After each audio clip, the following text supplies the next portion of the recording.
No matter where you are joined from, you are welcome to the BC Leadership Summit. Welcome to day 3 of our Leadership Summit. I hope you've been going, reflecting, and switching your leadership capacity over the past sessions. Today, we have a powerful opportunity to learn from an exceptional leader and thinker. It is my honor to introduce Gregg Vanourek. Gregg is a respected leadership and personal development expert and the co-author of 3 influential books, including Life Entrepreneurs and the award-winning Triple Crown Leadership. Greg leads a personal development and leadership company, teaches at the business school at Stockholm, and guides professionals worldwide through his online course, Crafting Your Life and Work. Greg's work focuses on helping leaders live and lead with intention, aligning their life, work, and values in a meaningful way. Today, he will speak on a topic that is foundational to every great leader: how to lead yourself first and avoid the common traps of living. Before we can lead teams, organizations, of movement, we must first master the art of self leadership. Greg will challenge us to examine the patterns, distractions, and habits that often keep us from living deliberately and leading effectively. I encourage you to lean in, take notes, and reflect deeply during this session. Please join me in giving a warm welcome in the chat to Greg Vanourek. Greg, the stage is yours. All right. Thank you. Merci, Belissier. It's good to be with you all. And thanks for having me. I'm delighted to be here at the BC Leadership Summit, day 3. And the theme here is elevate your leadership to a higher level. And so I'm going to go ahead and share my slides here, and then you guys can feel free to drop your any comments or questions in the chat, and we'll take a look at those as we go along. All right, are you seeing my slides there? You get a thumbs up if you're seeing my slides. Are you seeing my slides there? Yes, we got it. Yeah, all right, very good. Just wanted to make sure. All right, good. So the topic is how to lead yourself first, as Belissier said, and avoid the common traps of living. So I think a lot of people don't think about this, but there are different ways, many different ways to be a leader. I think we tend to be a little bit one-dimensional in our thinking. And so instantly our mind goes to being a leader of others, but there's actually different flavors of this. Of course, the most common one is you could lead a team or an organization, but you can also inspire others through your actions, your example, your convictions, your values. And of course, you can engage in thought leadership. We'll hear from many thought leaders today that I'm going to share with you. But underneath all of this is being a leader of self. And this is kind of well known, but I think it's often neglected. So it's a really important thing. So if you truly, truly want to elevate your leadership to a higher level, I think you have to focus on this and this first, and you can't neglect it. And if you neglect it, it's going to get you into trouble. And we're going to talk about that today. It's going to be a big theme. So years ago, I wrote a book called Life Entrepreneurs: Ordinary People Creating Extraordinary Lives. And it's basically about living with purpose and passion. It's about taking the entrepreneurial mindset and practices and applying them to our whole life, whether that's work or relationships or fun. And there's a spirit of entrepreneurship. It's a spirit of ownership, of purpose, of intention, of risk taking and adventure, of collaboration, and of course, of value creation. And so the basic metaphor there, along with the theme of my talk today, is be the entrepreneur of your life, right? Don't let life happen to you, but make things happen according to your vision and your convictions. So in that book, my co-author Christopher Gergen and I wrote that every day we have decisions to make about how we want to live. We must take charge of how we spend our days. That's where being the entrepreneur of our life comes in. Otherwise, we may one day wake up to find ourselves brilliantly situated for a life we do not want. And my friends, that sounds pretty sad, but it's actually pretty common. And we're going to unpack that a little bit. There's a classic leadership book, if you haven't read it already, from Kouzes and Posner called The Leadership Challenge. They are scholars and researchers, but also consultants with companies around the world. And they have a huge data set that's been, I think, hundreds of thousands of people around the world that's been going on for decades. And in their book, they write leadership development is self-development. It begins with that, and then you build from there, basically. And Bill George is an important thought leader. He was the former CEO of Medtronic, the medical equipment company. Now he's a professor at Harvard Business School, best-selling author, and he is one of the he's the creator of the practitioner version of what's called authentic leadership. And he talks about your true north. And with Zach Clayton, they write, the hardest person you will ever have to lead is yourself. Many people do not know who they are. They're so focused on trying to impress others that they let the world shape them rather than shaping themselves into the kind of leaders they want to be. When you follow your true north, your leadership will be authentic and people will naturally want to associate with you. So in other words, if you do this inner work of leading yourself and you stick with it and do it well, it's going to have powerful effects on your leadership effectiveness and your relationships. Just another instance here, most people don't lead their own lives, they accept their lives. That comes from John Kotter, the leadership author and professor who's famous for working on change management. And so what are the keys to self-leadership? I think it's fairly straightforward that we want to lead ourselves well, but often we don't actually dig in and talk about that. And thankfully, we've had some discussions already during the Leadership Summit that have started to address this, but let me give you some of the keys to self-leadership. Number one is kind of healthy habits. Starting with the basics, you really want to take care of yourselves. We are organic creatures, so we need to have good inputs in our body so that we have good energy to do all the hard work that's required. Let's just basically acknowledge that leadership is very difficult. It's challenging, and so we need to have that energy and the stamina. And so we need to be able to move our bodies as well when we're not at the office, and we need to sleep well.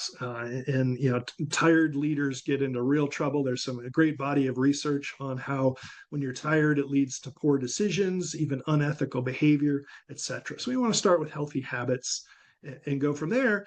And then we want to talk about self-awareness, I think, is another key. Now, this came up in day 2 with Darren Mann, how to develop self-awareness. So I'm just going to echo and resonate that a little bit further here, with the ancient wisdom from the Temple of Apollo at Delphi, is to kind of know thyself, is to really understand who you are and where you're coming from. So what does that mean? It means, what are your core values? What are your strengths? What are you good at? What are your passions, the things that infuse you with enduring energy? What's your vision for your life and your leadership?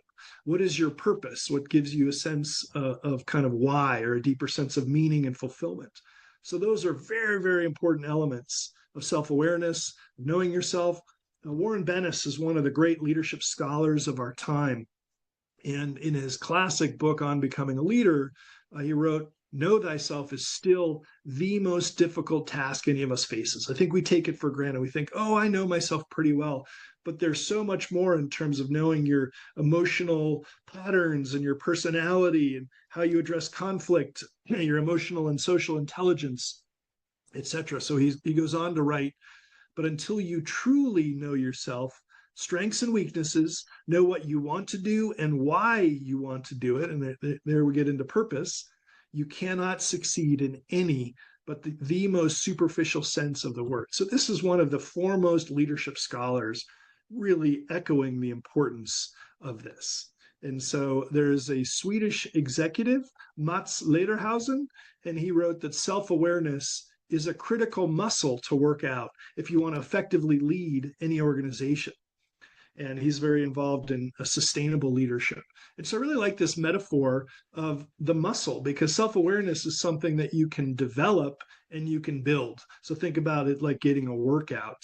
When you go into these self-assessments, when you get feedback from other people, when you're really reflecting with an after action review after a meeting and you're getting input from your colleagues, or if you're doing a 360-degree review.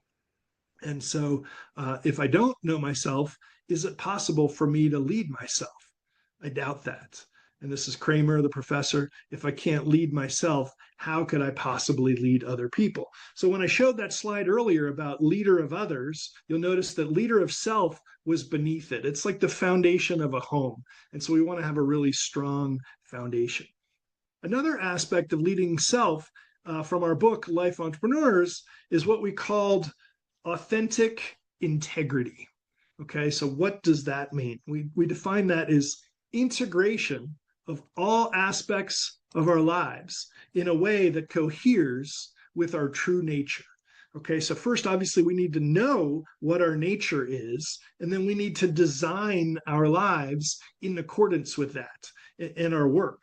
And so, just to get more specific, so you get into kind of job crafting and life design, where you say, if you know what your strengths are, to what extent are you using your strengths at work and in your leadership? And what more can you do to leverage your strengths and not be operating in your zone of weakness, and maybe rely on some other colleagues to be handling the areas where you're weak?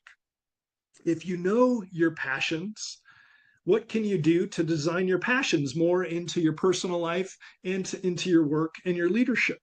And so that's that intentional process of job crafting. It's both your mindset about your work, but also your relationships and your tasks, according to Professor Amy Wisniewski from Yale.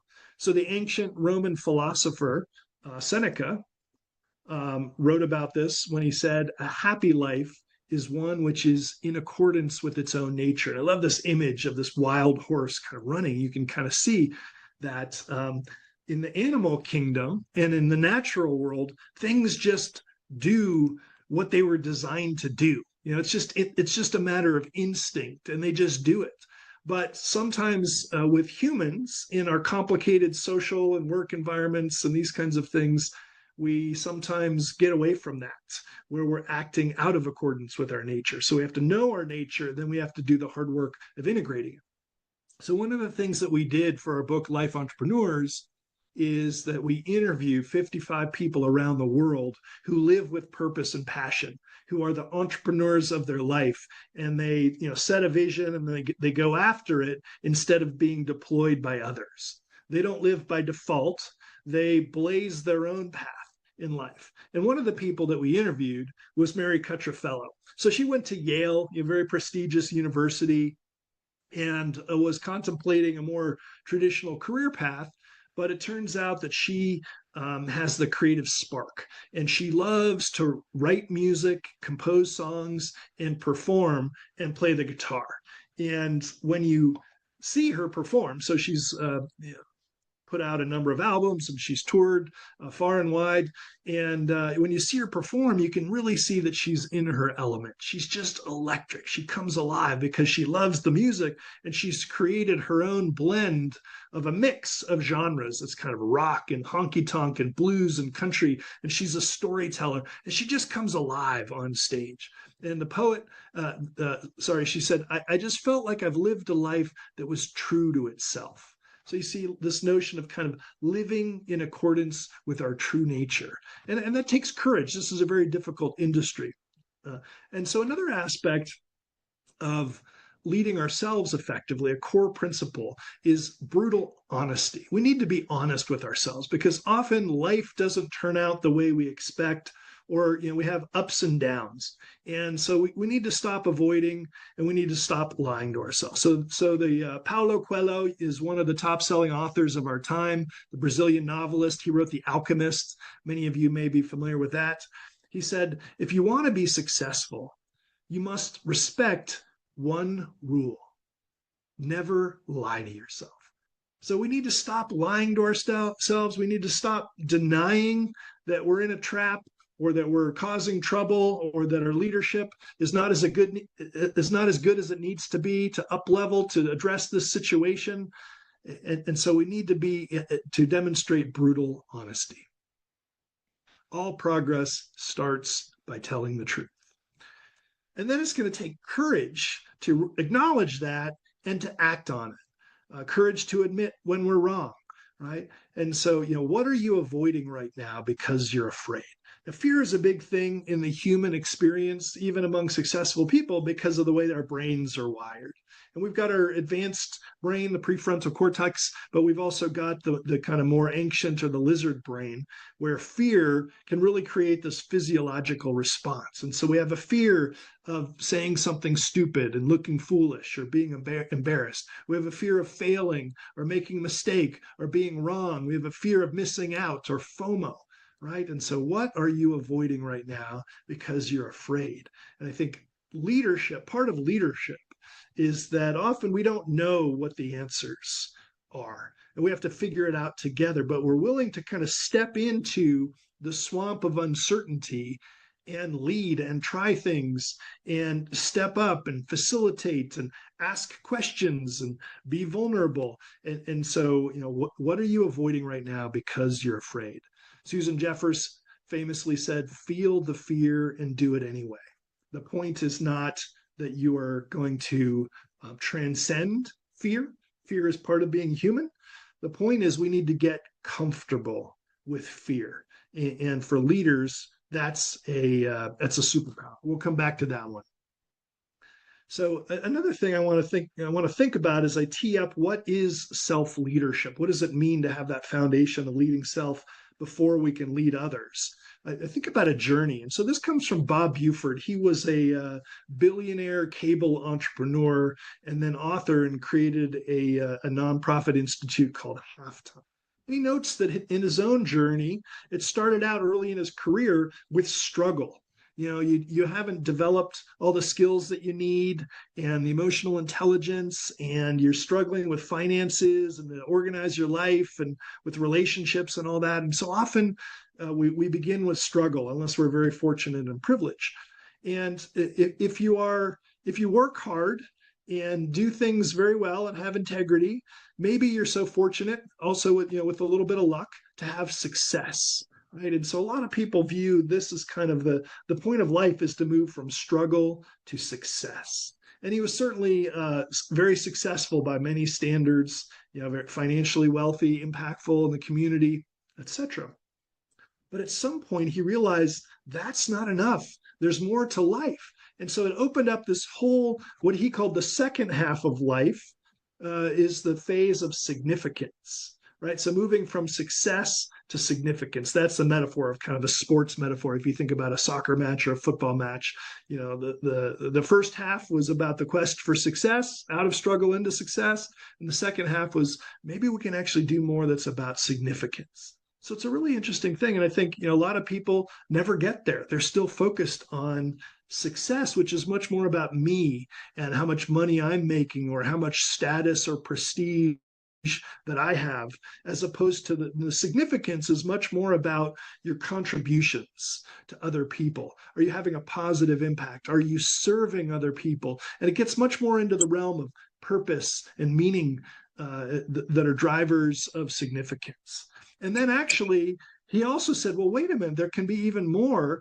And so for him, since he was spiritually inclined, in this case as a Christian, there was this notion of getting away from success and significance to surrendering to a higher power. So that can be God, it can be just however you may or may not conceptualize to nature or the universe. It's kind of surrendering. This is kind of letting go of this need to control, right? Because there's so many variables. And then I would add one other thing here is a sense of serenity that comes with that. Whereas, like, life is going to have ups and downs, but it's just okay. You realize that life doesn't have to be going well for you to be feeling well, because you recognize that the nature of life and your organization, your team, your company, your family is going to have ups and downs. And right, so this journey and just recognizing that we're also in different seasons of life. And I think one of the other self-leadership principles that's important for this is renewal. And this was a theme in our book, Life Entrepreneurs, and it was captured beautifully by John W. Gardner, who was a very impressive civic activist. He had a phase in nonprofits and governments and founding organizations, a social entrepreneur. And he wrote this. He wrote, "In life itself, there is a time to seek inner peace, a time to rid oneself of tension and anxiety. The moment comes when the striving must let up, when wisdom says, be quiet. Stop pushing so hard. Stop being so loud. Stop trying and trying and trying. At some point, you just got to get quiet, right?" And he says, you'll be surprised how the world keeps on revolving without your pushing it. And you'll be surprised how much stronger you are the next time you decide to push. So in practice, what that means is the weekends are a good time for renewal, a Sabbath day or a monthly rhythm, a daily renewal, having that tea or that coffee, going for a walk outside, going into the forest or out into a park, having quarterly renewal, annual renewal, your vacations, your sabbaticals, really taking care of yourself so that you have that renewal and you're so much stronger when you come back. Okay, so that leads us to a new body of work that I'm focused on right now, and it's called The Common Traps of Living. So I think part of leading self is knowing a few things like the ones that we've talked about, developing your self-awareness and brutal honesty, courage, those kinds of things. But another aspect is recognizing that we all fall into traps and knowing that we're in a trap. And so this picture, I used to live out on the East Coast of the United States. I'm now in Denver, Colorado, near the Rocky Mountains. But there's this park of this very large statue of a man falling back into the earth. And I think this represents, like, we all at some point in our life, we're in a trap, right? And so the key is, what are we going to do about it? So Martha Beck, in her book, The Way of Integrity, she said the first step in creating your right life, if you want to lead yourself, is acknowledging where you've gone wrong. Okay, so what I'm going to do now as part of this presentation is I'm going to blast through a number of the most common traps of living. I've been working on this. I've been doing research. I've got a data set, and I've narrowed it down from about 60 traps to about a couple dozen traps. And we're not going to go through all of those, but I'm going to give you some of the main ones. But very quickly, and I think you're going to get them. But as I go through them, I want you to think about and maybe even write down if you're in that trap right now. Okay, so one of the traps is just avoiding, right? Maybe there's something difficult that you haven't figured out your business model. Maybe you've got a difficult colleague and there's a lot of tension, and so you're just avoiding it. Maybe it's something personal. Maybe it's a health issue. So we often just tend to avoid things because it's easier, and then it comes back to bite us. Another trap is represented well with this picture here. I love this picture here. And part of why I love it is, we don't know the backstory of what's happening, but we can see very clearly that this girl on the side is not happy. She is just on fire. And so again, I Okay. don't know if I the text my girl, barber. He said he told me it's on Prime, something called we're Steel. getting He some said that's a good series. yep, sorry, we're getting some somebody needs to mute if you would please. So this girl over here, we don't know if she was with the boy and then her best friend over here stole the boy if there was a sabotage, but we just know that she's not happy. But we also know just by looking at it that she is making herself miserable by what they're doing over there. And it represents the point about comparing this notion of kind of walking around and comparing ourselves. Like, how do I stack up in terms of my looks, in terms of my salary or my bank accounts or my status of my job or the prestige or, what I drive or whatever, so, and it's just not the point. The point is like, the point is that no one person can be the best at everything. And is it really kind of a race to be better? Or is it just to kind of live your life with your purpose and your values and do the best you can and have a good impact along the way? Right. And so the comparative ethic, it's been called a disease of our time. And I think social media and our society really reinforces this. Another trap is this trap of that's represented by this image of these sheep here. Sometimes we just kind of conform, right, to what's expected of us. And instead of being the wolf, or instead of blazing our own path, we're the sheep who just follow the herd, who just kind of do what we're expected to do. We take the easy path or the safe path or the path that our parents or our peers expect of us, right? And so as opposed to blazing your own. The big trap these days is being disconnected. It's been said that there's a loneliness epidemic. In some ways, we got all this technology, we got these opportunities to connect, but are we truly connecting at a deeper level with our colleagues, with our friends, with our neighbors, with our family, as opposed to kind of going through life? We're so busy, we're so focused on achievement or just crossing off our to-do list.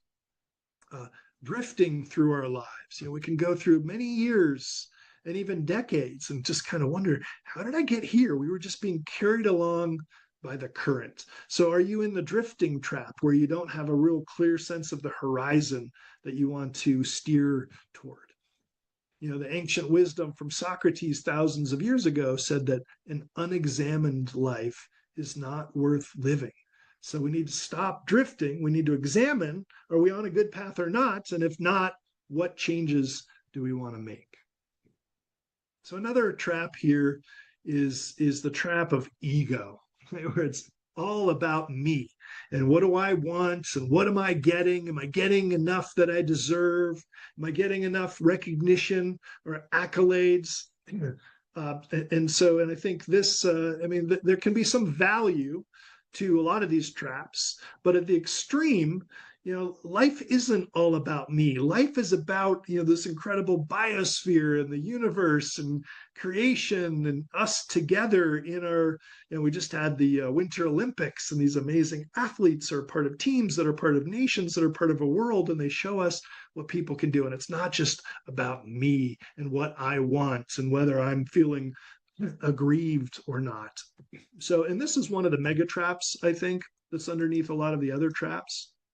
And so I would say one of the tips I'd have for this one is, if you're struggling with ego, which is common among leaders, stop thinking about yourself so much. It's really like, think about other people, think about your colleagues, think about how you can help them, think about your customers, think about your board, etc. So stop thinking about yourself so much. Now, another one of the mega traps is represented in this image here. And I think we can all relate. I don't know, if you learned to swim when you were young, for example, it's terrifying, right? Jump. So there's a girl on the diving board looking down at the water. We don't know if it's a cold day or if it's windy or if it's wavy down there, but this kind of, wow, I feel like I'm going to die if I jump off this diving board into the water, right? And as we talked about earlier, it's part of the human experience. Our brains are wired to protect us from threats, and so we have this very strong fear response, the trap of fear. The fear can get us into a lot of trouble because we end up not dealing with issues. We end up avoiding we end up just basically surrendering to things as opposed to dealing with them. And so this is another one of those mega traps. And so I'm going to bring a tip here and just a reminder that if you actually think about it, your fear is often a paper tiger, right? It's often that in our mind we're afraid of this thing, this going south and being terrible, and we're going to be so embarrassed or mortified. But in reality, even if we say that stupid thing, or if we make a mistake, or that we're wrong about this, it's okay. And we can adjust, we can repair, we can move forward, and we can even learn from it. So often it's just we turn these phantoms into way bigger things. And so it's a paper tiger. So once we start to recognize that, we can start pushing through the fear. Remember, feel the fear and do it anyway, like Susan Jeffers told us.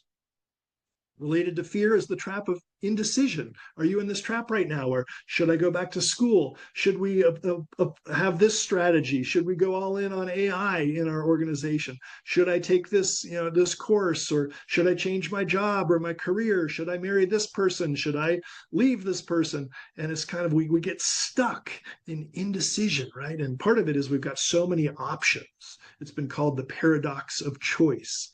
So we need to have good mechanisms for moving forward through indecision so that we're not inactive. The trap of excessive materialism. There's nothing wrong with good things and wanting a good life and raise a family and send your kids to college or go on vacation, whatever you want to do, or enjoy adventures. But this notion of like excessively being consumed with just the money and the count of things, as opposed to some other things in life, of the connection and the relationality. If you're spiritually inclined, thinking about larger aspects of life that are non-material, that are also very important. Imagine as you look back on your life, what's really going to matter.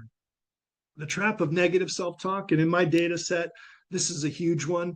This is just so common, and we're just walking around being so brutal to ourselves. We're just saying, oh, I can't believe, Greg, you're such an idiot. I can't believe you said that. I can't believe you did that.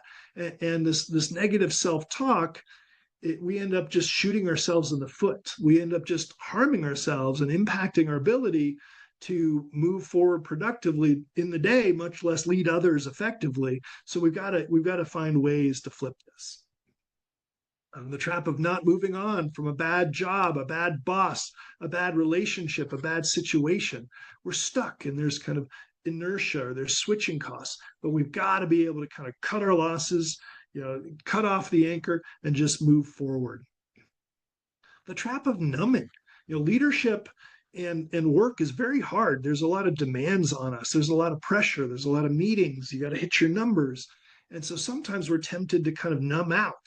And you could numb out through substances or drinking, but you can also numb out through technology, where you just kind of, you're not dealing with the pain or the discomfort of something. You just go on your device and you're scrolling, or you're streaming. You're just basically not dealing with things.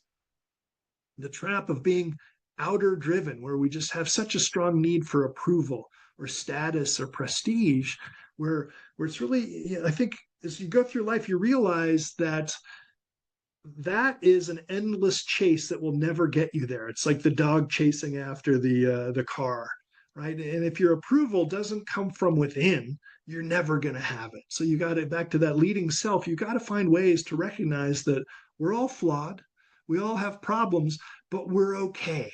And as long as you're trying hard and doing your best and hopefully adding some value, it's okay. And that approval should come from the inside, not this neediness of having it come from the outside. The trap of overthinking. This is another really common one, where it's like there's different versions of this. One of them is worrying about the future. Oh my God, what's going to happen? What's going to happen? Another version is ruminating, where you just have this cycle in your head of these thought loops that you're in, and that you can't stop thinking about what happened in that meeting or that email that you got. And it's literally you're up at night just overthinking, as opposed to taking action. It's okay, move forward, let's go, which is part of leadership. Another common one, I talked about how hard it is for leaders. It's the trap of overwork. And let me just be clear here, because there's important nuance. I'm a big believer in hard work. I love to work, and I think work leads to so much value. You can have good income, you can support your family, you can do good things for customers and for the world. But this notion of overwork, where and there's even work addiction, where you can't stop working, you can't stop thinking about it, and it becomes debilitating to your health, for example. It becomes harmful to your relationships. And so there's this notion, we talked earlier about renewal, right? Making sure you've got this rhythm. It's, and again, these Olympic athletes, they train hard, but then they rest very strategically and for a long period of time. And you need to do both to be an elite performer. The same is true in leadership. You have to work hard, but you also have to rest hard, and you have to rest your brain as well as your body, and you have to read, and you have to do those things. So Michael Hyatt is an publishing entrepreneur and author, and he said the busier you are, the more intentional you must be. Okay, so are you in the overwork trap? And just rounding out a couple more traps here before I ask us to reflect on this here. So the perfectionism trap. And again, this is a really common one. And so let's parse this out. What does this mean? This is not saying that it's bad to have high standards. We want to have high standards and we want to shoot for, let's say, excellence. But this notion of being a perfectionist is you're taking that standard so far that it becomes maladaptive, that it ends up hurting you. So, for example, you never end up shipping the product because you're constantly tweaking and iterating. It's not ready, it's not ready, it's not perfect yet. And then you never launch out there and get the market feedback, right? You never send out that report. You never call for that meeting because you're constantly, so it really, really slows you down. And it also, it gums up your relationship with others, etc. You kind of project it onto them. So it becomes a real problem for a lot of people. The trap of postponing. Maybe there are things that you want to do that you're deferring your dreams, maybe your happiness, but you say it's not the right time. It's not the right time. I've got to do this, this, and this, but you just keep postponing those things. Another trap, are you in the trap of self-doubt? So this is really interesting. A lot of even successful leaders and entrepreneurs, it's called imposter syndrome. You've probably heard about this, where they're very talented, they're very proficient and successful, but they have this feeling of like, when are people going to find out that I'm a fraud, that I don't have all the answers, that I don't know what I'm doing? And so it's this voice in our head where we're doubting ourselves. Now, for our book, Life Entrepreneurs, we interviewed Karen Weber at age 60. And I said, Karen, you've had a remarkable career in multiple industries. You've been very successful in financial services and in real estate. You've made a lot of money. You've got a home in the mountains. You've got a family. Karen, you're involved. You're on all these civic boards. You're giving money with your philanthropy. I said, Karen, how does it feel? How does it feel to have accomplished all that in your life? And she said, exhausting. She said, exhausting. She said, I was always chasing the next thing and then chasing the next thing. Remember that kind of need for outer driven approval. And then she said something that just stopped me in my tracks. She said, it took me 60 years to trust myself. So here's this, uber successful woman. She's crushing it in her career with her family, etc. She's doing all this good stuff in the world, but she'd been doubting herself for decades. Right. And so for Karen, I think this is a warning to us. I don't know how old you are in this, maybe you're in your 20s or your 30s or your 40s. Can you start trusting yourself more and not have that issue of the self-doubt trap? So Tara Brach writes about this in her book, Radical Acceptance. She said something I think is very powerful for a lot of the students that I've taught and worked with. She says, a lot of us are walking around in a trance of unworthiness. We feel unworthy. We're kind of not even aware of it, but it's like a trance. It's a fear or shame, a feeling of being flawed or not enough, of being unacceptable. So, so is this affecting you or some of your colleagues maybe that you're leading? So who I am is not okay. And then rounding out the last couple traps here, one of the traps is settling. Maybe you got those big aspirations, but are you settling for just okay, for a company with just an okay culture, for just an okay situation with your finances or your work or your personal life? Right? So I want to introduce you here to Fred. So Fred is commuting to work. And as you can tell, Fred is looking a little bit frazzled here. He's just got that glazed look in his eyes, and maybe even a look of dread, right? And I think so. What is going on with Fred is Fred has just done the math, and he's realized that on average, he's probably going to work about 90,000 hours over the course of his life. That's how many hours he's going to be spending at the office. And he's thinking about his current work, and he's like, oh my word, this is just dreadful. I don't really like my work. I don't really enjoy it that much. And so he's looking ahead, and he's saying, wow, this is just not pulling me forward to something that I'm excited about, something that's leading me to somewhere where I can feel successful and impactful. And so it's this notion of settling. So what's he going to do? Is he going to go ahead and cruise through with the 90,000 hours like every day and every night like that? Or is he going to make some changes? So when we interviewed Robert Egger for our book, Life Entrepreneurs, he said, never be passive about your life. Ever.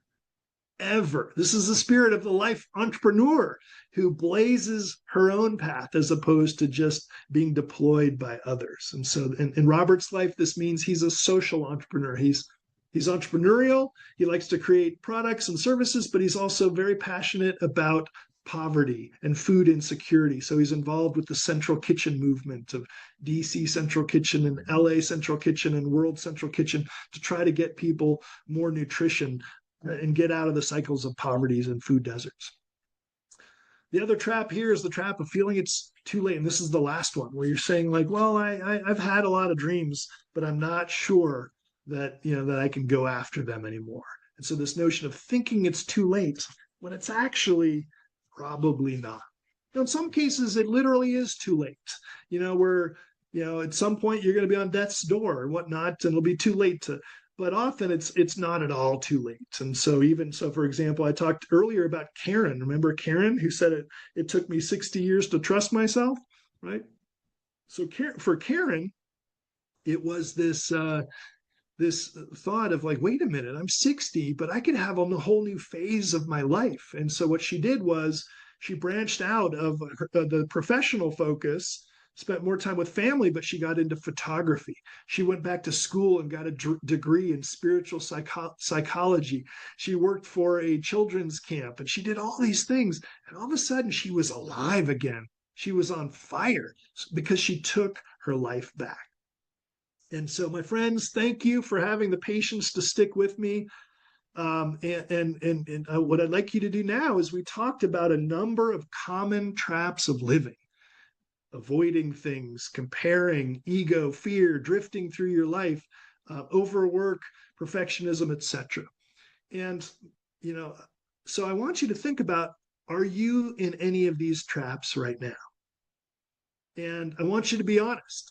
So, but the other thing I want you to, so you may be in a number of traps. And sometimes when I do this with students or with leaders that I'm working with, I ask them like, all right, how many of you are in like half of these traps? And a bunch of people raise their hand. How many of you just want to circle the whole thing and say, I'm in all of these traps? And we kind of have some fun. But the point is, these are really, really common traps of living, right? So, and it's okay. It's part of the human experience, I think, right? So, but so maybe take a screenshot of this if you like, but think about it. And as we push forward, I just want you to just reflect, maybe as homework, what are the top 2 to 3 traps, right? And so maybe if you're in 5 traps or 7 traps, that's okay. But can you focus? What are the ones that are having the most negative impact on you? And then how are they impacting you? So you're clear on the stakes of the trap. And then start brainstorming. Just start writing some notes. What ideas do you have to start addressing them? Maybe do a little research, maybe talk to a friend or a colleague about it. And then what will you do this week to begin addressing your top traps? And if you want, you can make that singular. You can just say your top 1 trap. And so the point is, this is not an exercise in feeling sorry for ourselves or in kind of spiraling down and saying, oh, well, I'm in a lot of traps, so woe is me. No, we're going to take responsibility, but we're going to have a bias towards action. We're going to say, what are we going to do about these traps, right? And so that's really, really important. So if for those of you who this resonates, you can go online on my website. This is a free assessment if you actually want to take we just did kind of a quick verbal summary version of it, but if you actually want to take the traps test itself, you can use the QR code or just go on my website at greggvanourek.com. And you can identify your traps and work through these questions of kind of what ideas do you have? What are you going to do about it? Do you want to share your traps with somebody so you can have a conversation? And by the way, this can be a really, really interesting conversation among a work team or among leaders or among a board where you share your traps with each other, you help each other, and you hold each other accountable for progress.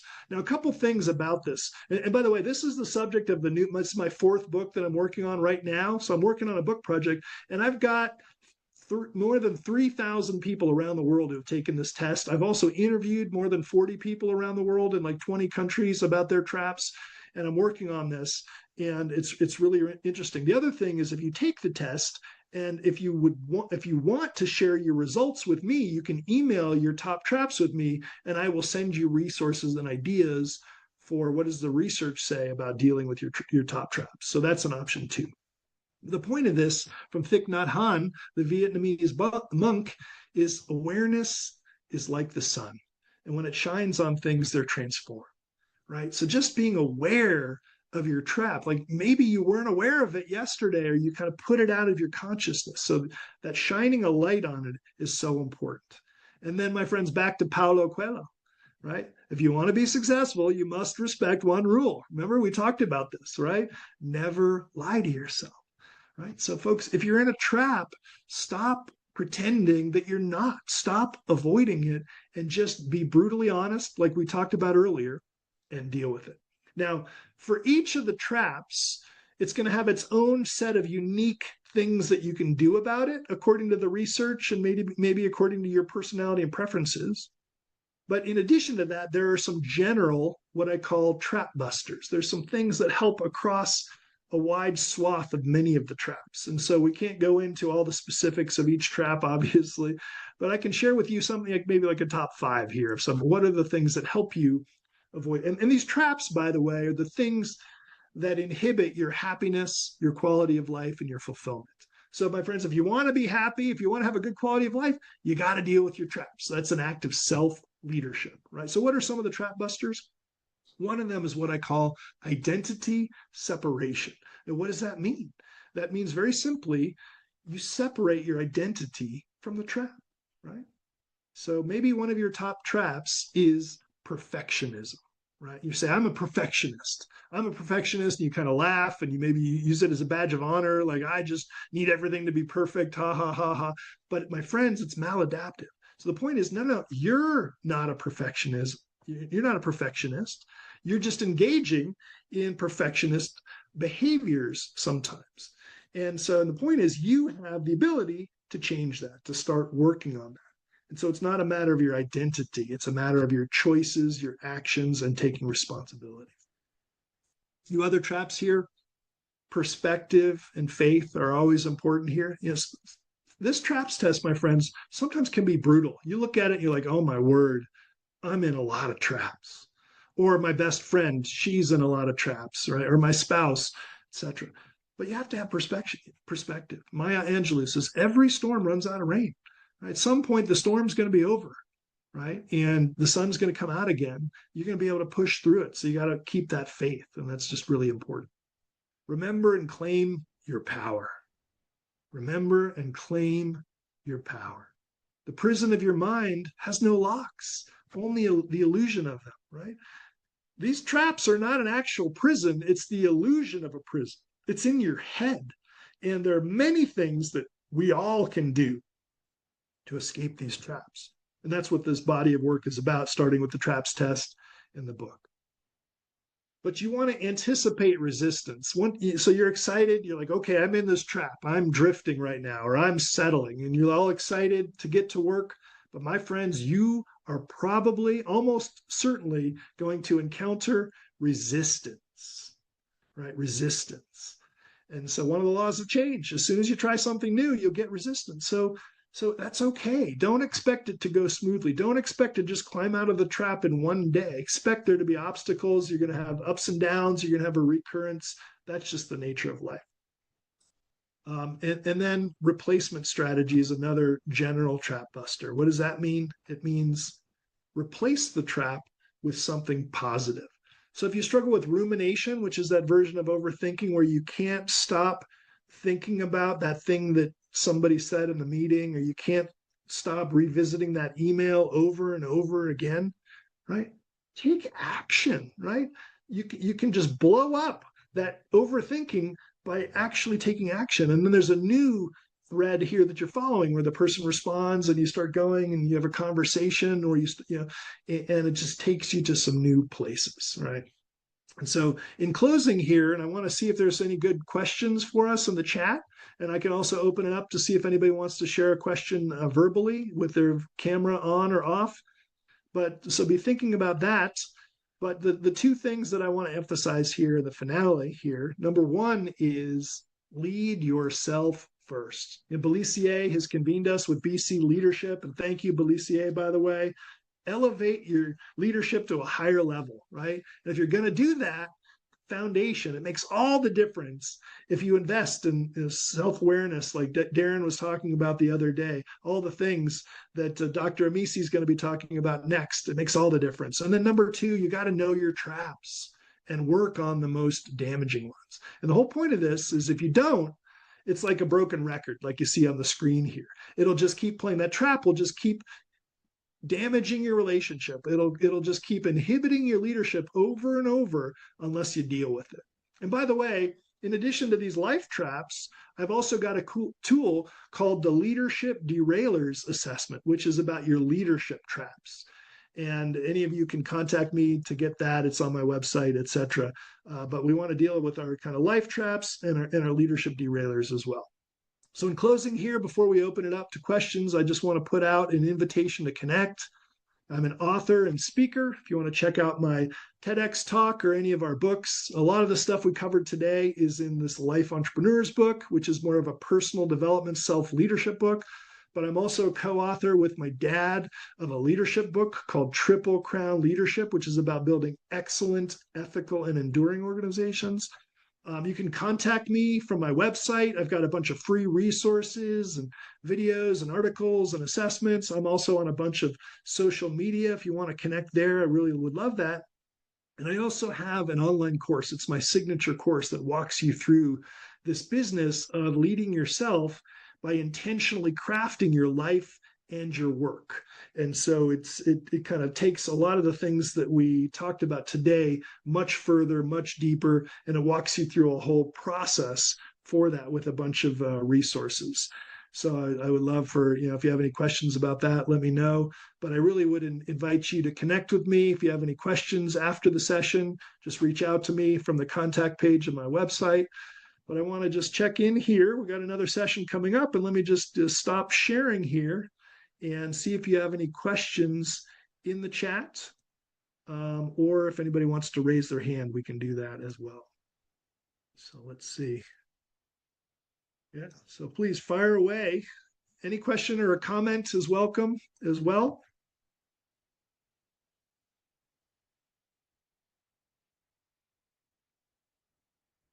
So anybody, you can raise your hand on the Zoom,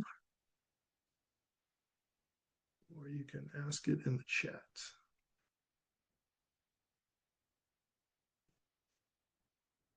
Not seeing any yet.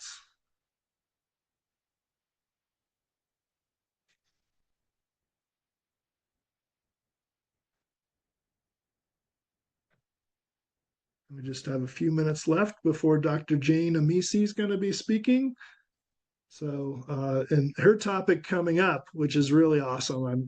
This is the higher you lead, the deeper your character must be. So, and boy, I could not agree with that anymore. I think part of our Triple Crown leadership model is excellent and ethical and enduring. So that ethical piece really speaks to the character piece. So I'm excited about that. Yeah, Alicia, did you want to jump in here? Yes, thank you so much, Greg, for adding so much value to the um, audience today. So I've learned a lot, and I will make sure to apply the knowledge in my life to continue to grow as a leader. Thank you so much, and I'm really appreciate our collaboration, and I can't wait or will continue to collaborate to impact lives and to help people become better leaders around the world. Thank you so much for your presentation. And now we are going um, to dive in session two of the day. And for you who just joined us, welcome and thank you for joining. And now it's my honor to introduce our next speaker, Dr. Jean.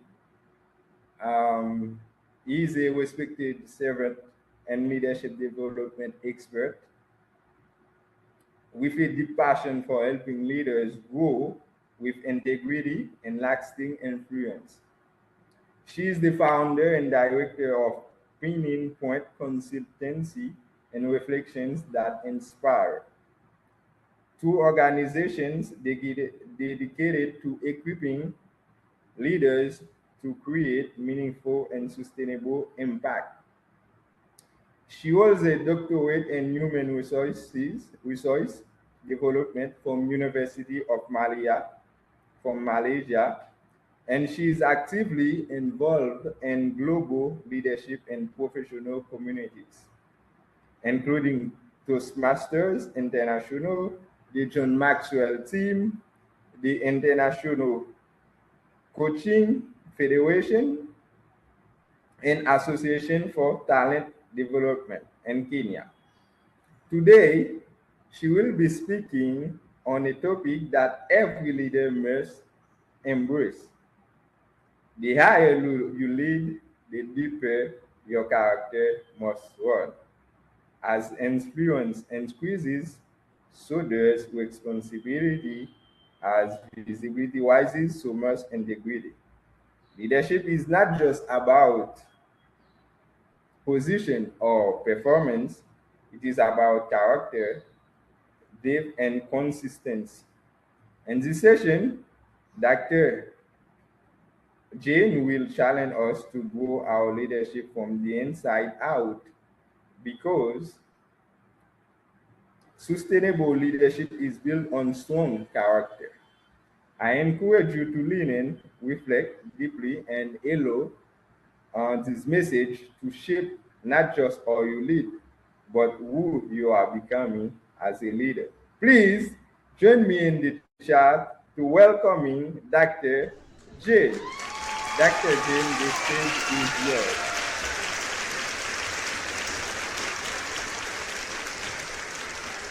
What about now?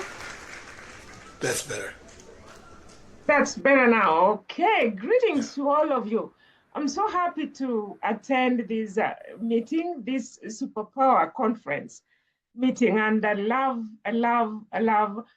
what we are getting about leadership. Indeed, it is a point of time where we seem to have everything else except what we need most, and that is leadership. And it is not leadership from the general position, the hierarchical leadership we've all had all along. But we need a more connected, a more felt, a more convincing and heart-to-heart leadership that really connects and brings us together. And this has been a very powerful talk and conference from the first time I visited and I listened to all of you, and especially what we've heard just now. What a powerful. I love the gaps because I could clearly see myself in those gaps. And that is real for me. That is real for me. So welcome. I've been introduced, Jen Amisi. I'm from Nairobi, Kenya right now. And our time now is 9 p.m., quite different from you, about maybe 2 p.m. for you. It is 9 p.m. East African time, Nairobi. And yes, we've got this topic. We've got this topic. Your character, the higher you lead, the deeper your character must run. Fellow friends, I've never had a chance just to run with a topic that I feel, and it came as a surprise to me because that isn't the normal practice. That isn't the normal practice in many instances. We like visibility, especially in this era of social media. Man, yesterday was Sunday, and I had this beautiful photo I had, and I just posted it on Facebook. If you want to look at me on Facebook, I'm called Jen Monica. I had a very long dress, and it is colored, and I'm dark, and then it gave me all the context and everything a photo would give. And after church, I just thought, hey, why don't I post this photo and tell everyone? Immediately it landed online. I remember, Jen, that is you. Is that not the visibility so many leaders are looking for? Right? If you are in the content, like many of us are in leadership, you want to be visible outside there. You want to be seen outside there. You want to speak, and after training, you post it so that you gain visibility, so that people can know what you are talking about and what you do in practice. Yes, and many of us as ladies, we go and make our nails, our hair, our body, and we do our lifestyle almost fully online. But is that different from the office work? Is it different from politics? Is it different from the corporates? I don't seem to think so. Because when it comes to leadership, it seems that everyone is pulling here and there. They want to be visible. They want to be seen in what they are doing. For the government, there are various reports which they post of how they're doing. For the corporate sectors, almost all, be it health, pharmaceutical industries, people keep posting. And even young children post. But is that the reality? Is that the reality of whom we are? Does that portray, or is that all we are when it comes to leadership? And I believe this is the position we are in, and that is why there is a call for elevated leadership. Fellow leaders, this is public domain, that there is adequate need for elevated leadership. There is a call for trustworthy leadership. There is a call for leaders who are compassionate. There is a call for leaders who can relate and connect with the people that they lead. And various researchers have shown that there is a great disparity from the leadership we so yearn to have and whom we have, or the kind of leaders we have in our organizations. And these are research that is in public domain, that there is great gap between the leaders we anticipate in our organizations and the ones that we have. There is great evidence that so many people leave organizations, not because of work itself, but because of leadership, because of communication issues, because of lack of trust issues, because of mismanagement or even micromanagement of people. And we are in that, I take it that we're in that ripe age where people are just yearning that you connect with me and I connect with you and we join together and move. And I take this to be the opportune time for us leaders. So I take it that as much as we are obsessed with visibility, that is not all that we can be. As much as we are obsessed with the titles, the positions, the influence, that is not all we've got to be. People are yearning for growth. People are yearning for expansion. People are yearning for being better, impact in the society, in terms of roads, in terms of light, in terms of their personal development.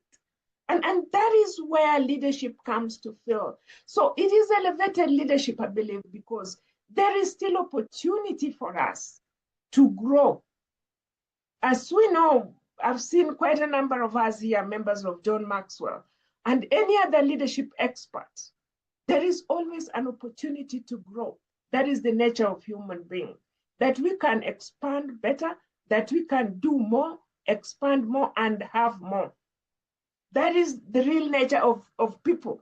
And that is why we are talking about elevating our leadership. Research shows that 60% of leadership failures are linked to behavioral and character-related issues.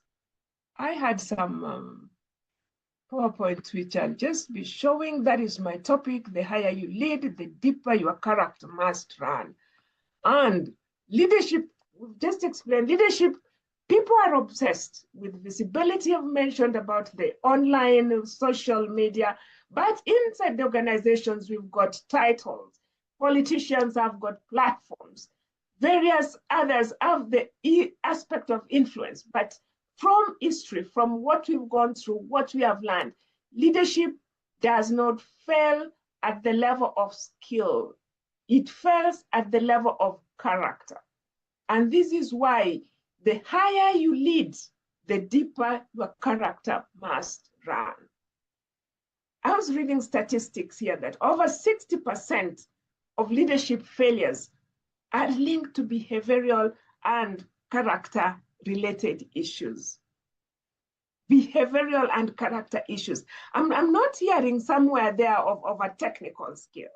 Why? Because many of the technical skills, people are at par. People have improved themselves. People know what they're expected to do. So it's like they are at a leveling place when it comes to technical expertise. But the difference maker is character, behavior. When you are an expert, also to say a leader, there is so much that is expected of us. So much is expected of us. And there are times, for instance, in my country, I would give an example which I believe is common. During campaign periods, if you have listened to politics, I believe we all do as leaders. There are great expectations. There are great expectations. And I think you mentioned about the expectation gap. We expect a lot, and we resonate with them at that level. Their calls and their forums and their debates and their discussions, and we are all committed to that. And people go in large numbers, and we believe in them and we trust them. And yes, this is my man I'm going to follow. I'm going to vote this one in. But this trust, this expectation soon erodes, or it just reduces to nothing. Almost half the time, everyone is as quiet or fed up of the kind of leadership they voted in. What happens? What happens? It is issues of characters, issue of how they treated people, issue of whether they are listening to us, issue of whether they are respecting people, issues whether they are responding to the issues that are being raised. And these are all issues to do with character of an individual. And I think this is where we come to meet in. I always call, I do associate the issue of character versus the top skill that we have, or our expertise, the technical expertise that we have, with the character as the leadership iceberg. At the top of the leadership iceberg, we've got the skills, what we would call experts. That is where we've got the qualifications. That is where you've just mentioned, I'm from Malaya University in Malaysia. That is where we mentioned that. That is, we mention Jen. Oh, Jen is a doctor. That is where we mention, oh, Jen is a director of Pinning Point. That is where we mention, I'm a leader, I'm a coach, I'm everything. But that is what is being seen. But beneath that is like the critical mask, is the key foundation, is what holds you up, what builds you and enables you to float. It keeps you afloat. And these are the basic, the key components of what makes you yourself. And here is where we've got the integrity, honesty, transparency, your ability to stand with what you said you would deliver. That is where we've got accountability. Are you able to own up? Are you able to say yes for yes and no for no? And back it, stand up without a point of shame. Accept, acknowledge your mistakes and say, yes, I did this, but this was my thinking at that time. It did not work. We will yield it this round, this way. Emotional maturity, trustworthiness, consistency. So these are the backbone, I would say, of a leader. Without this, a leader cannot go far. Elevation, whatever to what degree, we've seen presidents fall down. We've seen great leaders of companies collapse. But why? 3/4 of them are issues of character. You can recall a leader in your environment. You can recall a leader in your country, in your organization. You would even think of yourself. In fact, as a point of reflection, could you remember the last time you just didn't get things right? Or maybe the biggest fall you've had this round. What was it for? If you look at it deeply, I could relate one with you. Last week, I got my car broke down. And it broke down right in the middle of expressway. I just got into the expressway, the first toll, and I couldn't even reach the second toll. Why? My car broke down. I tried accelerating, and that is the moment I felt my car bigger than usual. Then hey, what is happening here? I tried to push, and then I realized this car is not moving. Cars are passing me, but I'm not moving. Because of the inertia, you can think the car is moving and you are stalled. You're not moving. But that is mechanical breakdown, right? But I looked at it. Why was my car down? Had I taken it checked in regularly? Had I been checking it? When was the last time I added water? I did lubrication. How did I maintain my car? And it all reduced to character issues. I wasn't disciplined enough in maintaining the car as it should be. And that is more. There is more. If you check each of us, 3/4 of why we fail are issues of character. So rising beyond position, performance of visibility is sustained by character, our credibility, our ability to rise beyond the situation that we are in, our ability to rise beyond the promotion, to rise beyond results, to rise beyond the authority that we have. So elevated leaders are being trusted with sense of responsibility. They're leading with a lot of ethical aspect, the moral authority. And what sustains them, what sustains their influence over time is this moral ability. So that is just the introduction of our topic today. In leadership, height is impressive. We all want to be promoted. In fact, why we are here today, the core of why we are here today is because we want to rise high. And that is okay. That is good. But what keeps us rooted, remember the leadership iceberg, it is the depth. It is the depth.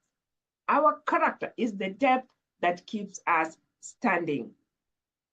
Why is this important for us as leaders? Again, I say, it is our character that opens doors for us. It opens those opportunities. It expands our potential. It gives us options in what we want. It connects us even to greater people. It opens door. But however many connections you have, it is your character that keeps them open. My country is known for online habits. My friend, if Kenyans focus on you, if Kenyans focus on you online, you'll know the kind of metal they are made up of. Several instances I've seen celebrities who have 50,000, 100,000 followers.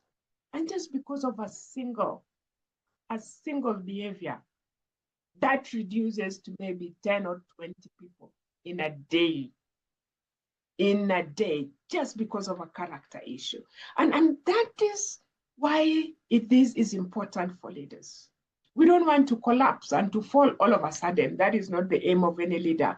We want to remain steady, steadfast, and thriving. In corporate sector, competence answers our promotion. And that is the background. That is just the starting point. It is your character that sustains us in leadership. So we are going to look at 3 key parts in this. We're going to look at our trustworthiness, we are going to look at our credibility, and we're going to look at our reliability as aspects of character takes us through. And I'm loving it. I hope you're getting me. At any point that I seem to be off, just note I will be able to get back to you or to correct. I hope you're hearing me. Can you see everyone is silent? I need some reactions to show that you're hearing me. Some reactions to show that you're hearing me. If you're there hearing me. Oh yes, I'm loud and clear. Thank you so much, Darren. Thank you, all of you. Yes, so character is the real foundation of leadership. Character is the real foundation of leadership. I like the way as humans behave. We reach at a certain point where things are so hard and we yearn for a moment that they would be easy, just the way we are now. And one of the best things that we have today is technology. One of the key aspects of technology is AI. And these things make things easy for us, isn't it? It's so easy just to communicate. Look at us now. I'm in Africa. Some of you are in Asia. Some of you are in Europe or the Americas. And look at us now. What an integration. What a cooperation. What a collaboration. Things are easy. But one key thing that, despite all this, we still seek is the soft skill in human connection. The soft skill in human connection. Despite the AI aspect, despite technology that really helped us just in the ended COVID season, COVID era, those were powerful. Technology really helped us. It helped us to connect. It helped us to buy things. It helped us even through research to find out what is happening in the world. But sincerely, what was our human aspect like? There's never been an isolation I've ever seen in my life like that. We've never been sad. We've never been some were so pessimistic. I was so saddened just to move 1 year after the COVID era, and 3/4 of the shops are lost. Why? Because they could not maintain their businesses. It's all gone. Everything has gone. And what sort of leadership did we require then? I've always remembered our health minister during that time. He kept updating us today, tomorrow, 3 times in a day. And we were ready and we were glued in our television sets. Why? Because we were ready to connect. We were ready to connect. The information that they keep sending and swifting through online wasn't enough. We wanted to see a leader standing there with us. We wanted to see a leader telling us the truth. We wanted to know how close the breakthrough is. And this is the connectivity. This is the connection of human nature. Technically, things were okay. We were being informed, but we wanted to relate. And that is the nature of human being. So soft skills currently, even after end of COVID, is still key with the technology. Look at the hybrid in our continent, Africa continent. I'm sure the use of online work is not as prominent as it is in the most developed nations, but it is still there. People are embracing the hybrid nature of work. And the key issues that are there are issues of trust. Are these people working? Are they fully utilizing their job, their time? How are they supporting the organization? Are we meeting the goals?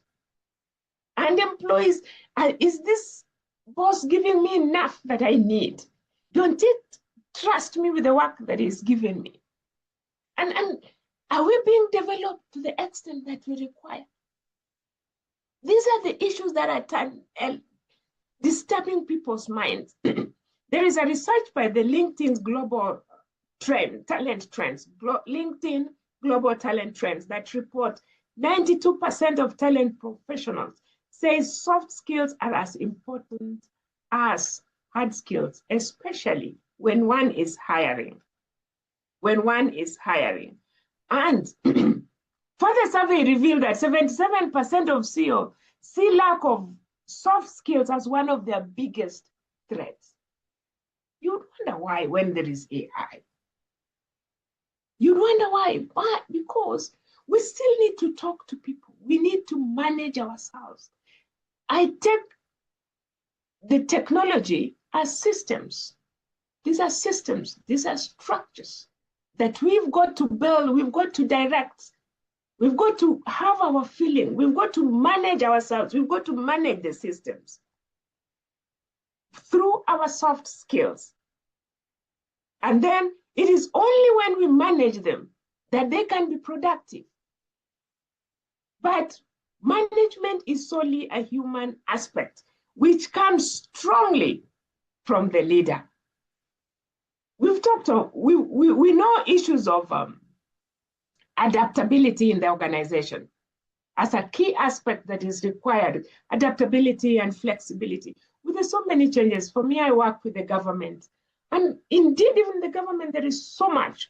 For us in Africa is when we are embracing technology, we are digitizing, and it is a whole lot of things, all that come with the digitization.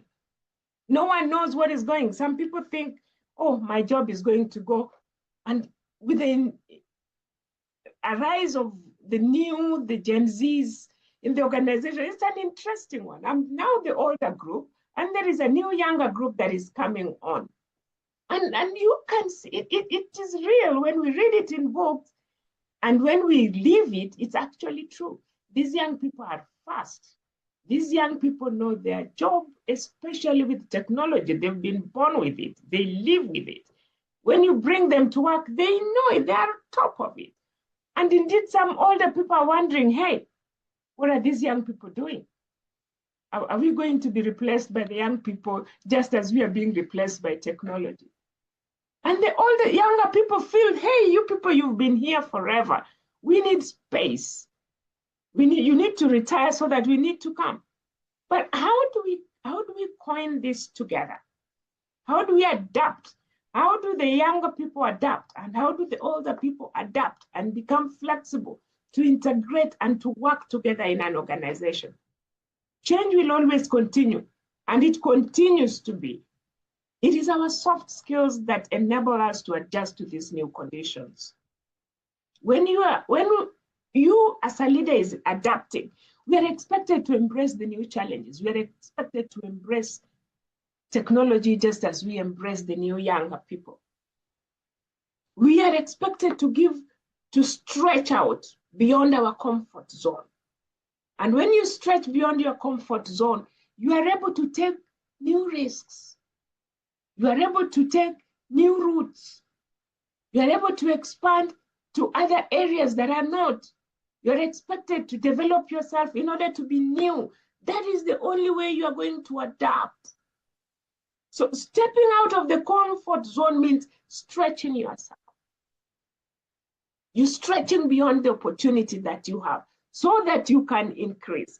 And a very important aspect of that I read in John Maxwell is so many of us who are talented, so many of us who are ambitious are not where they are today. But why? Is it that they're not adaptable enough? And he says that we've got to change. We've got to transform our minds from not mastering the job itself, but mastering ourselves. Not mastering the job, but mastering ourselves. I'll give you an example that I lived there for very long, almost 2 years. When I enrolled as a member of John Maxwell, I studied and I liked the 15 invaluable laws of growth. And I read it from chapter to chapter, and I was making notes, and I was making references, and I was reading and studying and reading and studying. And like, I have to master this book. But John says it is fallacy to think that you can master the job without mastering yourself. You cannot know enough without bringing yourself to the level of practicing it. And if the level of practicing it means extending out of the comfort zone. If you know Chris Robinson, he says, learn a little and do a little. Learn a little and do a little. And that meant that I could read one chapter. That meant that I could read one paragraph.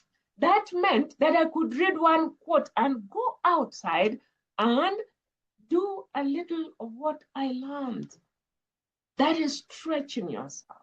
That is self-management. That is adapting.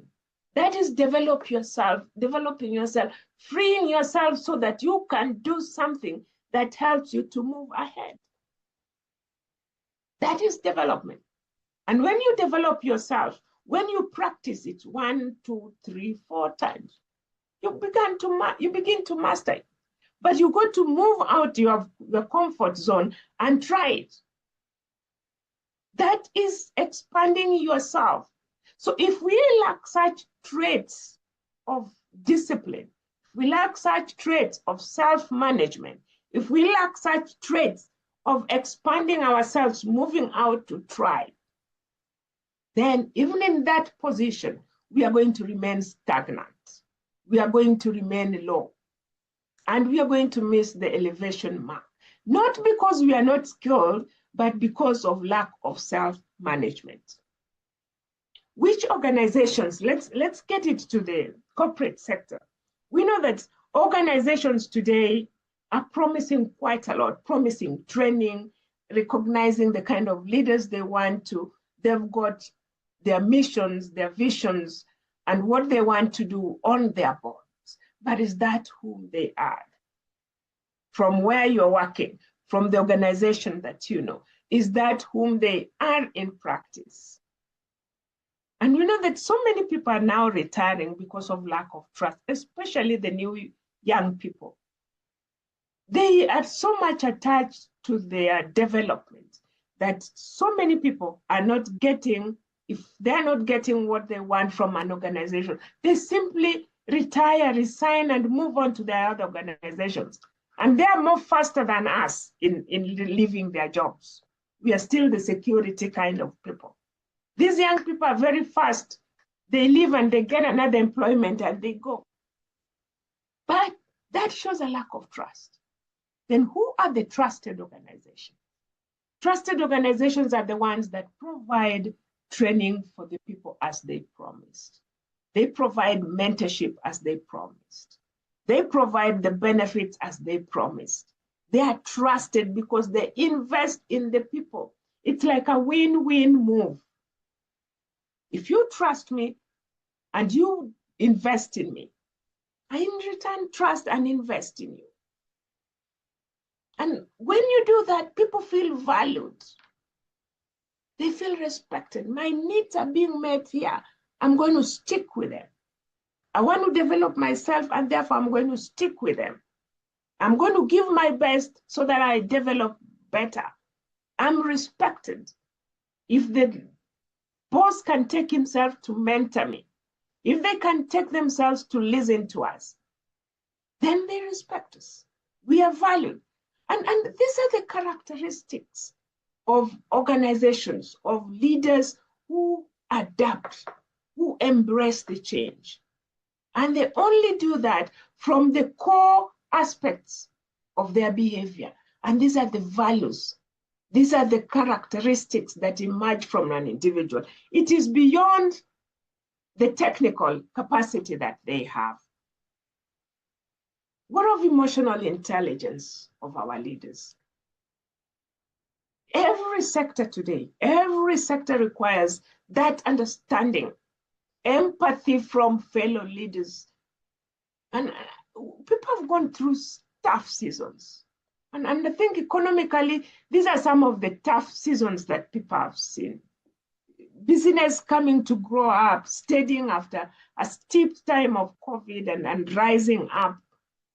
And members, students, younger people, older retiring immediately after that COVID, younger people trying to get employment, issues of experience coming in, and people are just struggling to put their best foot forward. They rise not because they are strong, but because of something that is in their heart. They rise because they know there is a need that they've got to meet.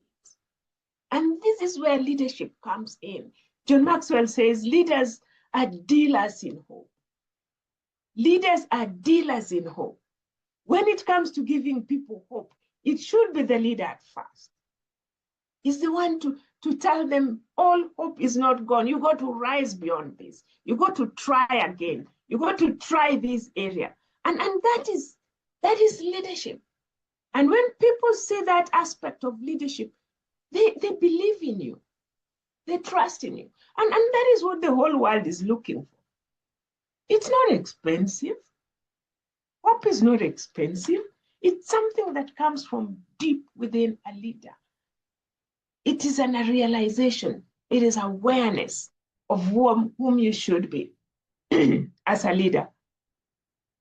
So these are some of the important aspects that come in leadership. So these are the foundation. If you do not have hope, if you do not have trust, if people cannot listen to you, if you cannot be accountable for what you've said, what you've promised to provide in leadership, then it's not working.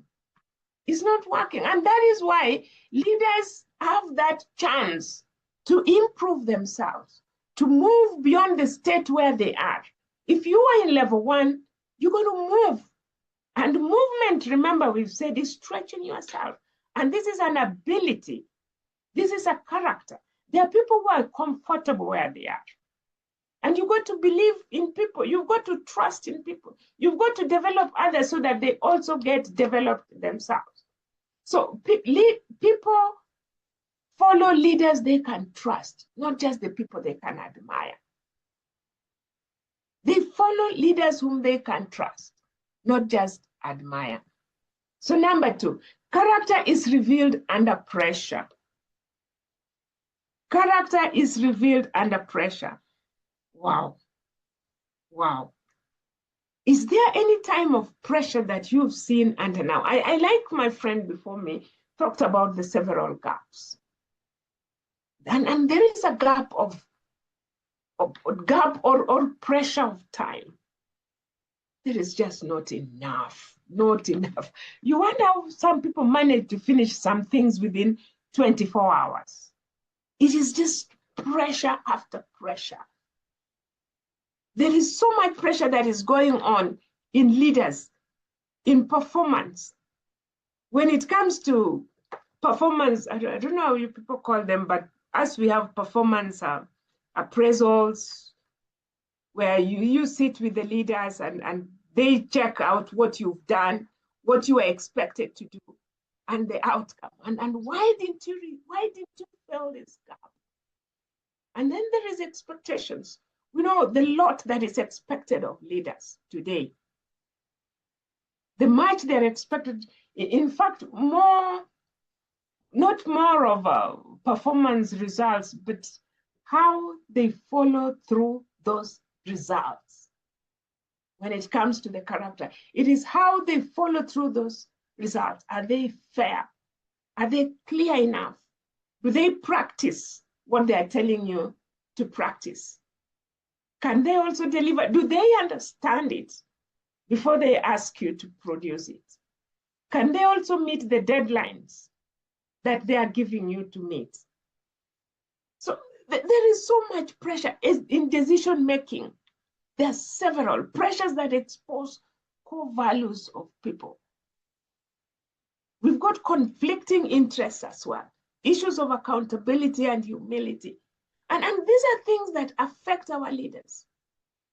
Not just leaders, the ones we are seeing in positions, but also including ourselves.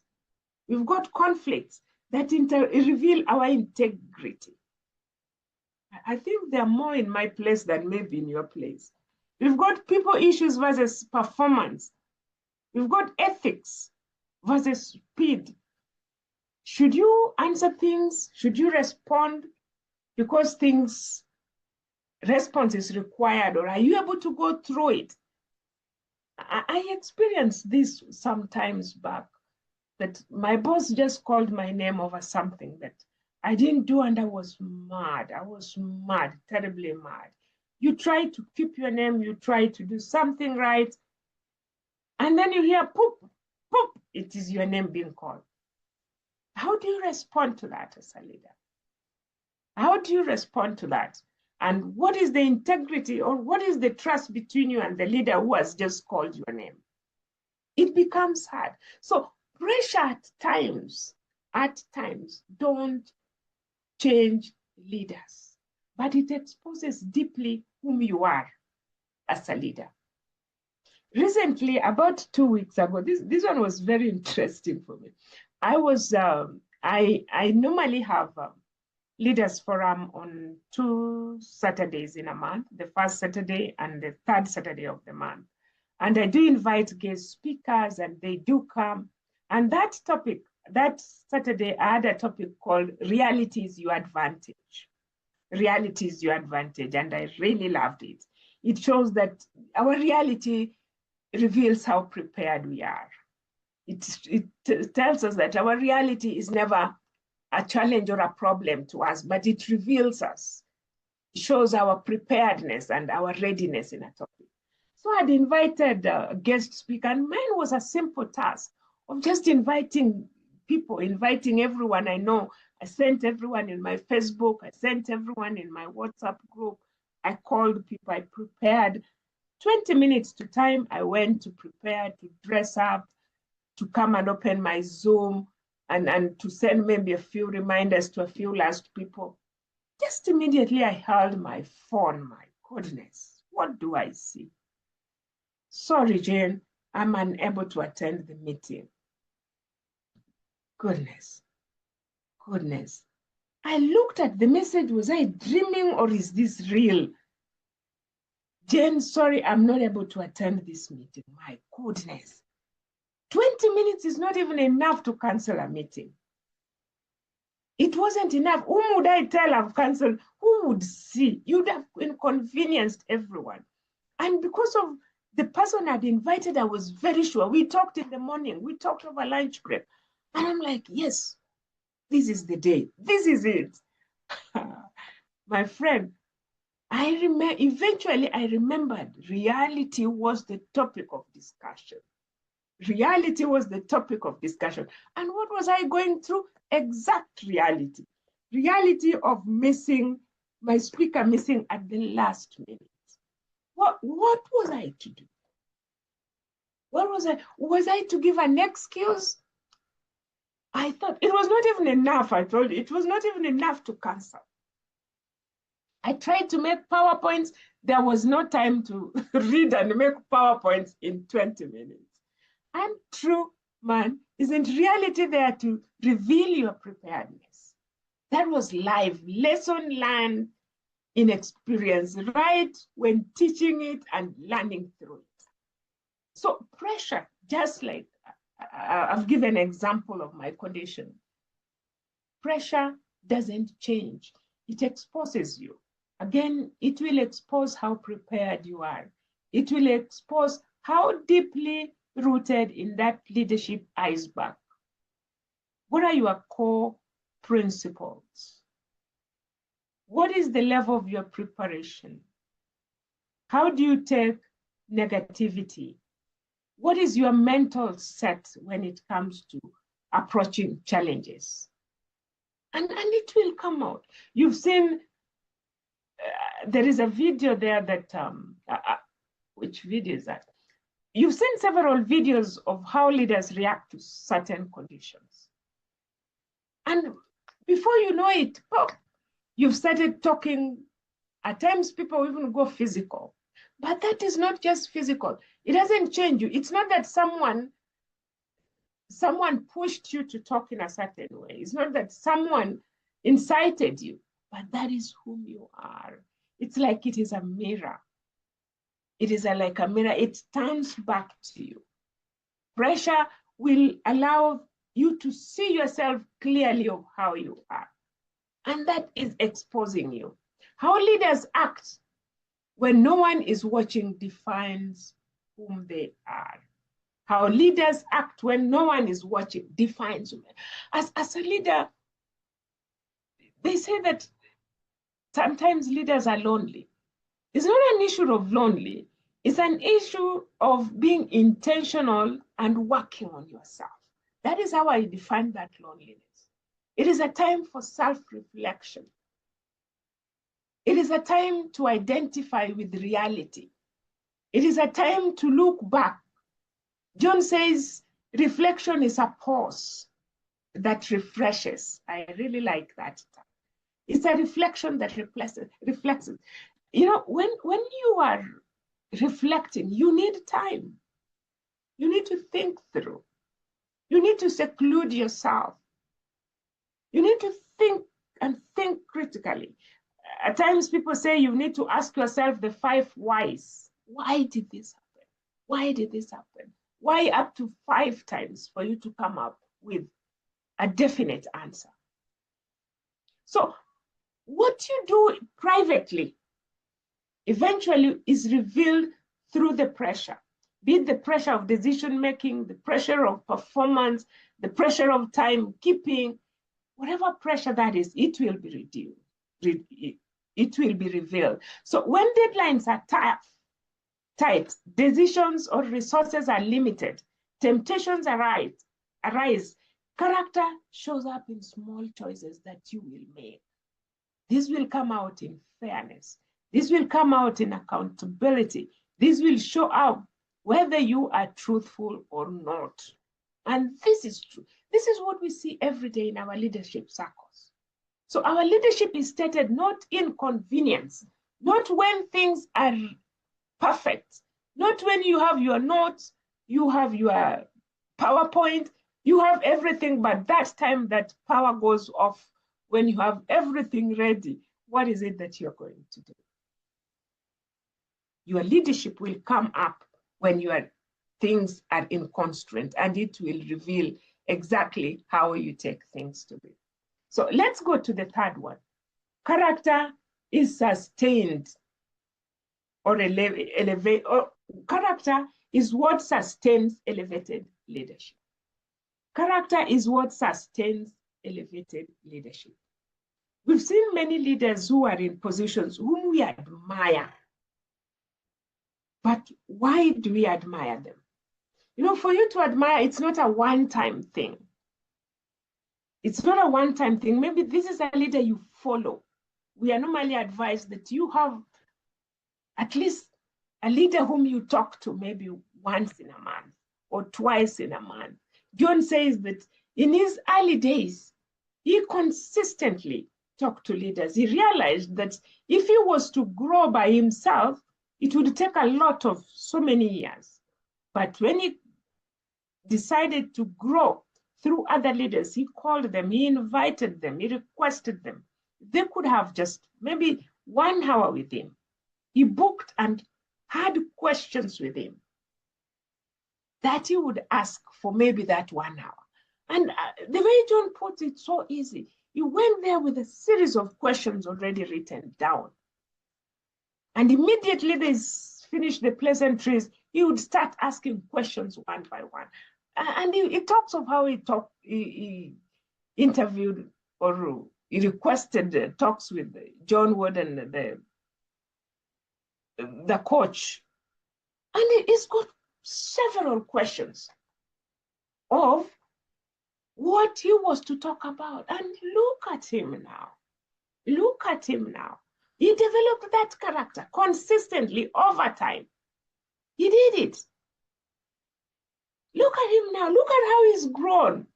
And I believe some of us are doing that as well. I want to believe so. For me, I talk with fellow leaders. I ask them questions, but I'm still in that process of growing consistently. And what places leaders to grow consistently over time? And I want to believe a point that I mentioned roughly at the beginning of this, of someone who is talented, someone who is ambitious enough, is got the ability, the capacity, but they're just where they are. And these are issues of character. Remember, if in your high school, did you ever fail a subject? Why was that? Was it because you were not capacitated to finish it or to qualify? Wasn't it because you did not study or prepare enough? Wasn't it because you did not prepare enough? Because you did not ask questions enough? But remember also a time that you passed very well. What was it? What was it? Was it not because we practiced? We practiced enough. There is a quote here by George Larimer. And he said, you've got to get up every morning with determination. Every morning with determination, the way we go. That if you have to go to bed with satisfaction, that determination has to be there. The quote says, you've got to get up every morning with determination if you've got to go to bed with satisfaction. A very, very key word, with determination. But the determination, this focus, a key aspect of it is, what are you determined to do? What are you determined to do? The what has to be there. And this what is clarity. Clarity on exactly what you've got to improve on. Because to be elevated, I believe, is to rise at a higher level, beyond positional, beyond the title, beyond the current situation where you are. And therefore, you've got to elevate from your thinking, you've got to elevate from the practice, you've got to elevate from, you've got to bring in something new as well. So where is your determination directed? What or where are you taking this determination? And he says that mastering yourself for growth is the key. Mastering yourself for growth is the key. And the reason here is when you grow yourself, when you expand your ability, you also open new horizons. You open new doors. You open new possibilities. You expand. You've got greater options. Look at those who've done leadership development. You've got opportunities to talk to people. You've got opportunities to mentor. You've got opportunities to coach, to speak, to mentor other people. If you didn't start with this, you'd still be where you are. And this is a very key point of forcing yourself, pushing yourself to move beyond the current place where you are. And when you move yourself, when you prepare yourself beyond just where you are today, and you get elevated, you get new opportunities. And another quote by E.M. Gray says that successful people have the habit of doing the things that not so successful people or failures don't like doing. And they don't do it because they like to do it, but they do it because what they aim for, their purpose is greater than the thing that they may not do. Their purpose is greater than not doing it. Therefore, they forgo the lesser one and go for the greater one. Isn't that beautiful? So elevated leaders have these strong characters of determination, of clarity, of going for what they want to do. And another point is they know how they are supposed to improve. If there is one thing that is most difficult, is this aspect of knowing how to do something. Knowing how to do is something. I enrolled with the John Maxwell about 5 years ago. And despite how many talks we had in mentorship, I went back and like, what did he say? How am I supposed to go through this? And we sit there, we think and think and think, and you realize the more you don't know how to do it, the more you get frustrated. At times, you know what you should be doing, but you don't know how. There are people who don't know how and they don't know what, and they get frustrated. And if you don't have that, you cannot build yourself. You cannot move. You cannot create the influence that you want.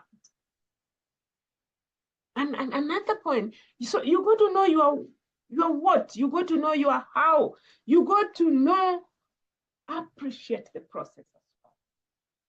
You got to appreciate the process. We are also in an age where people want quick fixes. We want to finish. We want to move on so fast without actually going through the process, appreciating. Development is not a one-day thing. Development is not a one-week thing. Even the great leaders we know have gone through processes for them to be where they are today. So for a long time influence, leaders must embrace. They must embrace themselves to develop. They know their what, they know their how, they know their when, they know their where for them to develop. It is only when they developed themselves that they inspire the confidence that their team members have. You remember a leader who once talked to you and told you or gave you support in a certain way. You've never forgotten it.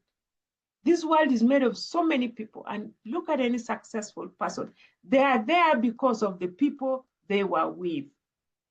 So fellow leaders, as we just concluding these 3 key aspects, character is being our foundation in leadership. It is the beginning. It is the beneath structure.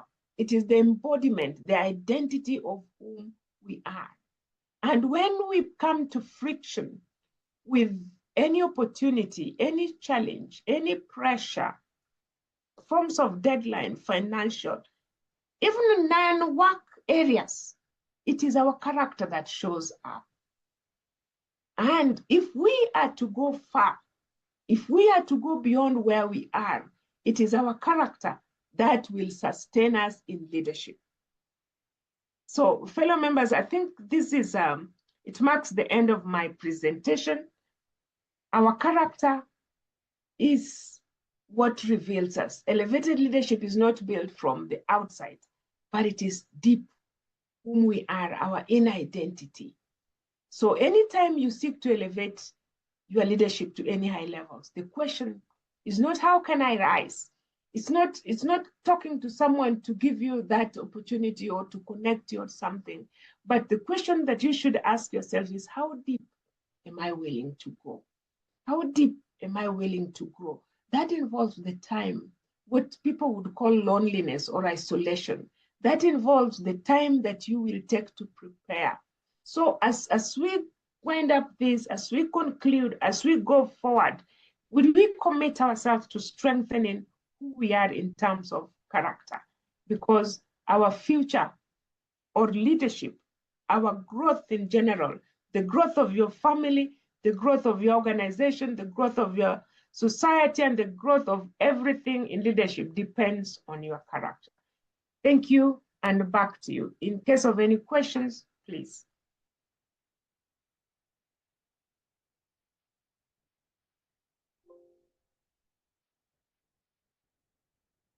If you have questions, you can please raise your hand or tap in the chat so Dr. Jane can answer you. Please, guys, if you have questions, you can write in the chat or raise your hand, and then we can give you access to ask the question. So thank you so much, Dr. Jane. It is a very, very powerful presentation on one of the most important thing when it comes to leading effectively. It is character. There is a great quote from by John C. Maxwell, which said, your success stops where your character stops. You can never rise above the limitations of your character. I really think this presentation is the best way we can close the summit this year, elevating your leadership to a level. Because if you if you if your character stuck, your success as a leader is actually stuck. You can never rise above the limitations of your character. And John Wooden said, ability may get you to the top, but it takes character to keep you there. Please, guys, put it, give it up in the chat to celebrate this presentation by Dr. Jane. Thank you so much, Dr. Jane. I can't wait to continue our collaboration to continue to impact leaders around the world. And also, I want to thank you, to thank everyone who have joined this leadership summit. And I want to say a special shout out to Arinola from Paris. I think she made it to all of the 3 days. And I want to thank all our speakers, especially Gregg Vanourek and Dr. Jane for today. And also I want to thank Diamond Man and also Dr. Kelly Balde. I want to thank James Goff and also Lorna Smith for their contribution to make this summit a success. And for you guys who have registered to this summit, you will get some materials from the speakers, such as slides and other materials that can help you to go in your leadership journey. Lastly, I want to acknowledge our partners and BC Business Group and Trapo Crown Leadership, Daiwen Coaching Services, and ClickMat HT.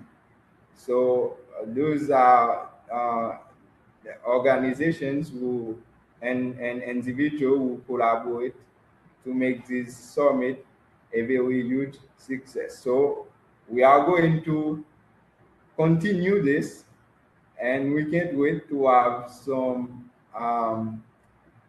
to have a bigger impact for our next summit. So guys, thank you. Thank you so much. We'll stay in touch.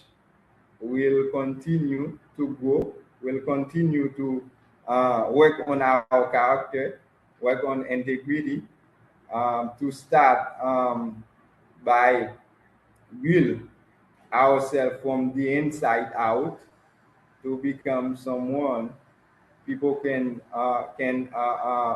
follow without title or positions. So thank you so much. It was Billy Zesheri and the mic on the mic. So I can't wait to continue collaborating with you. Goodbye and take care. See you soon. Goodbye.